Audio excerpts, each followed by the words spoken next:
నీ కన్నీళ్ళ వెనకాల పెద్ద ప్లానే దేవుడు ఏర్పాటు చేశాడు. ఎస్, ఈరోజు దైవ సేవకుడు పాస్టర్ అమ్మతేజ గారు కన్నీళ్ళ వెనకాల పెద్ద ప్లానే ఉందంటున్నాడేంటి? ఎస్, నిజమే. ఈరోజు నీ కన్నీళ్ళ వెనకాల పెద్ద ప్లానే ఉంది. ఆనాడు హన్నా కన్నీరు గార్చింది. హన్నా కన్నీరు గార్చినప్పుడు హన్నా కన్నీళ్ళ వెనకాల ఆ ప్లాన్ ఏంటిదంటే, గొప్ప ప్రవక్త సమూయేలు దేవుని పెద్ద ప్రణాళిక. యోసేపు కన్నీళ్ళ వెనకాల పెద్ద ప్లాన్ ఉంది.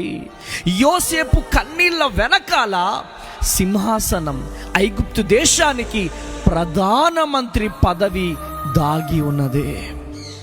దావీదు కన్నీళ్ళ వెనకాల మహారాజు సింహాసనము దాగి ఉన్నది.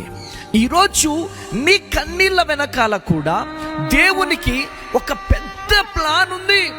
ఈరోజు నాకెవరు దిక్కులేరు అని ఒంటరిగా ఏడుస్తున్నావేమో. ఈరోజు నీ కన్నీటి వెనకాల ఒక ఆశీర్వాదం ఉంది, ఒక సాక్ష్యం ఉంది, ఒక పరిచర్య ఉంది. కన్నీళ్లతో నలిగిపోయిన వారి వెనకాల ఒక గొప్ప పరిచర్యను దేవుడు దాచుంచుతాడు. గొప్ప ప్లాన్ ఉంది కన్నీళ్ళ వెనకాల. ఈరోజు కన్నీళ్లతో నువ్వు బాధపడుతున్నావేమో. దేవుడు నీతో మాట్లాడుతున్నాడు, చెల్లి తమ్ముడా, నీ కన్నీళ్ళ వెనకాల పెద్ద ప్లాన్ ఉంది. ఏడవకు, దేవుడు పని చేస్తున్నాడు.